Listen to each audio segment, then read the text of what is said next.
Assalamualaikum warahmatullahi wabarakatuh. Bertemu lagi pada kesempatan sore hari yang berbagi ini di tempat yang asri ini, di ruangan yang asri ini. Kita ciptakan lingkungan bersih, hati dan pikiran menjadi jernih. Saya berada di tempat ini untuk bersama-sama belajar. Semoga teman-teman sahabat jannah bisa merasakan belajar di tempat ini yang asri ini. Mudah-mudahan Allah SWT mempertemukan kita dalam keadaan sehat walafiat. Kita mulai sahabat jannah. Assalamualaikum warahmatullahi wabarakatuh. Alhamdulillah, pada kesempatan yang berbahagia ini kita bisa dipertemukan oleh Allah Subhanahu wa taala dalam keadaan sehat walafiat. Semoga pertemuan kita ini karena Allah Subhanahu wa taala, dan perpisahan kita nanti juga karena Allah Subhanahu wa taala. Berpisah dan bertemu karena Allah, betapa nikmatnya dalam hidup kita ini. Sholawat dan salam kita haturkan kepada junjungan Nabi Agung, Nabi besar, Habibina Muhammad sallallahu alaihi wasallam, serta keluarganya yang beliau cintai, para sahabatnya, para tabi'in hingga umatnya sampai hari ini tetap istiqomah menjalankan syariat Rasulullah sallallahu alaihi wasallam. Sahabat jannah yang dimuliakan oleh Allah Subhanahu wa taala. Allah Subhanahu wa taala berfirman di dalam surat At-Talaq ayat 2 dan 3. A'udzu billahi minasyaitonir rajim. Bismillahirrahmanirrahim. Wa may yattaqillaha yaj'al lahu makhrajan wa yarzuqhu min haitsu la yahtasib. Barang siapa yang bertakwa kepada Allah Subhanahu wa taala, maka Allah akan mudahkan baginya jalannya yang tidak disangka-sangka. Min haitsu la yahtasib, yaitu usaha rezeki yang tidak disangka-sangka. Bagaimana cara membuka pintu rezeki Allah Subhanahu wa taala? Tentu sahabat jannah memahami betul analogi pendidikan yang ada di dunia ini. Apa saja kira-kira sahabat? Ada TK, ada SD, ada SMP, ada SMA, ada S1, ada S2 dan S3. Ada 7 pendidikan yang ada di dunia. Tapi sahabat jannah yang dimuliakan oleh Allah, bagaimana menganalogikan 7 pendidikan yang ada di dunia ini untuk menjemput rezeki Allah Subhanahu wa taala yang tidak disangka-sangka. Yang pertama adalah TK. TK artinya tilawah Al-Quran. Sudahkah kita Ramadan ini sudah bertilawah, membacanya, mengartikannya, mentadabburinya, paling tidak membacanya. Misal target kita hari ini 30 juz, alhamdulillah. Atau tahun ini saya 1 juz dengan artinya, alhamdulillah. Setiap individu manusia memiliki target yang berbeda-beda. Maka tilawah Al-Quran, membaca Al-Quran menjadikan sebuah rutinitas bagi kita. Mungkin banyak eksperimennya. Kalau teman-teman sahabat jannah kita lihat, ketika ada orang agnia, orang kaya memberikan 3 tawaran kepada orang yang membutuhkan, mustahik misalnya, dia bawakan Al-Quran dia bawakan uang, dia bawakan makanan atau nasi bungkus. Eksperimennya, tidak semua orang mengambil Al-Quran. Bahkan ada yang mengambil makanan, mungkin itu yang dibutuhkan hari itu. Ada yang mengambil uang. Ya. Tentunya sahabat jannah, bagi kita, bagi orang yang keimanannya tinggi, dicukupkan kebutuhannya, ketika ada pilihan eksperimen tersebut, mungkin kita akan mengambil Al-Quranul Karim sebagai pedoman al-hayat, pedoman kehidupan kita. Khairukum man ta'allama al-Quran wa 'allamahu.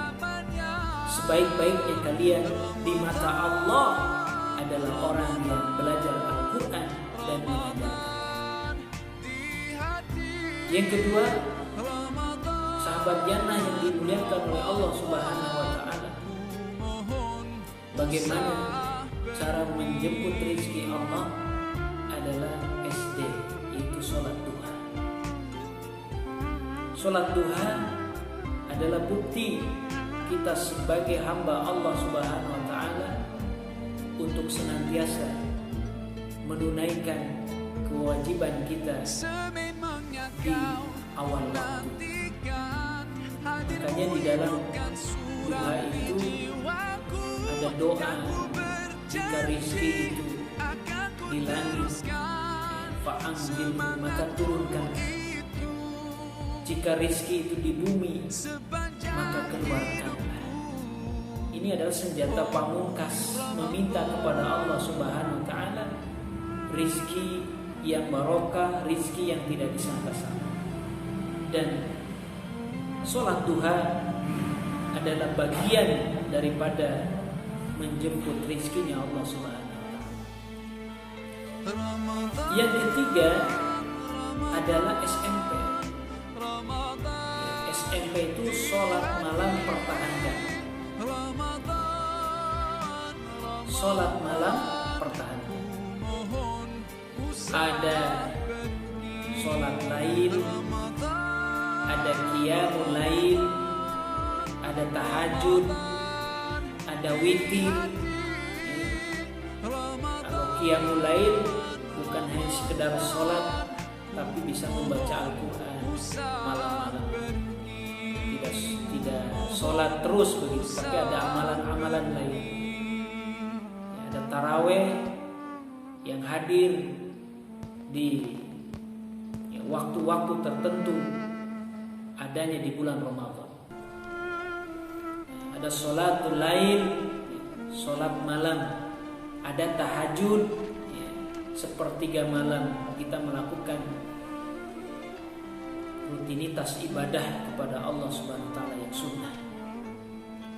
Maka sholat malam pertahankan adalah bukti keistiqomahan seorang hamba mengadu kepadanya agar kita senantiasa dicintai oleh Allah Subhanahu wa taala dan diberikan rezeki yang tidak disangka-sangka.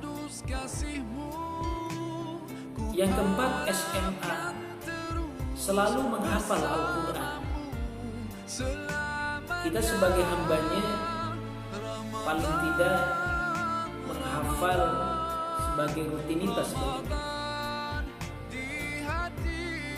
Ya, hal yang terkecil dulu, juz amma misalnya, ya, atau 5 ayat kita bisa menghafalnya. Paling tidak Al-Quran itu ada di dalam diri kita, jiwa kita. Jangan sampai kita kosong daripada nilai-nilai Al-Quran. Sahabat jannah yang dimuliakan oleh Allah Subhanahu wa taala, yang selanjutnya adalah S1, selalu berinfak.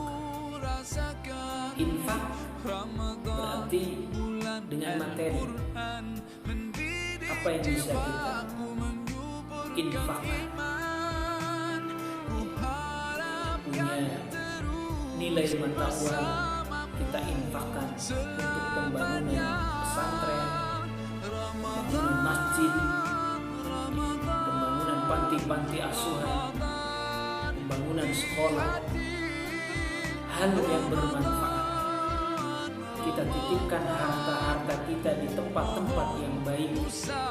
Tentunya ketika kita tiada meninggalkan alam dunia ini, paling tidak harta yang kita titipkan bisa bermanfaat, menjadikan jariah ketika kita tiada. Bahkan harta ini nanti akan dipanen nanti di akhiratnya, karena kita sudah membantu di dalam menolong agama Allah. Selanjutnya S2, selalu bersedekah. Kullu ma'rufin sedekah, setiap kebaikan adalah sedekah. Tabassubuka fi wajhi akhika sedekah. Senyummu di hadapan saudaramu juga adalah sedekah. Maka tunaikanlah apa yang kita bisa. Kita bersedekah dengan kebaikan, menyingkirkan benda-benda yang di jalan yang berbahaya, sedekah. Memberikan pemikiran dalam hal ilmu pendidikan dan sebagainya, sedekah. Bisa dengan pemikiran, tenaga, adalah sedekah. Pokoknya setiap kebaikan adalah sedekah. Dan yang terakhir, bagaimana cara menjemput rezeki yang tidak disangka-sangka adalah S3. S3 itu selalu sholat subuh berjamaah. Sholat adalah bagian tertinggi, bagian keimanan kita, bagian rukun Islam bagi kita. Maka tunaikan sholat. Karena dengan sholat akan menghilangkan sifat gundah gulana, sifat cemas. Kita mengadu kepada Allah Subhanahu wa taala. Tentunya berjamaah. Berjamaah di masjid menambah ketentraman pada diri kita. Banyak saudara muslim di sana, sehingga ketika kita sering bertemu bersamanya, atau ketika kita tidak hadir sholat jamaah, mungkin ada saudara kita yang sakit, bisa menengok. Kemana si fulan kok tidak berjamaah, sakit misalnya. Karena dia sering sholat berjamaah, ada sifat ta'awun, saling menolong di antara sesama. Baik sahabat jannah yang dimuliakan oleh Allah Subhanahu wa taala, demikian yang bisa saya sampaikan pada kesempatan penghujung Ramadan ini. Semoga Allah Subhanahu wa taala memberikan kesehatan kepada diri kita, sehingga kita bisa menjalankan ibadah Ramadan ini dengan baik dan sempurna di mata Allah Subhanahu wa taala. Demikian yang saya bisa sampaikan pada sore hari yang berbahagia ini.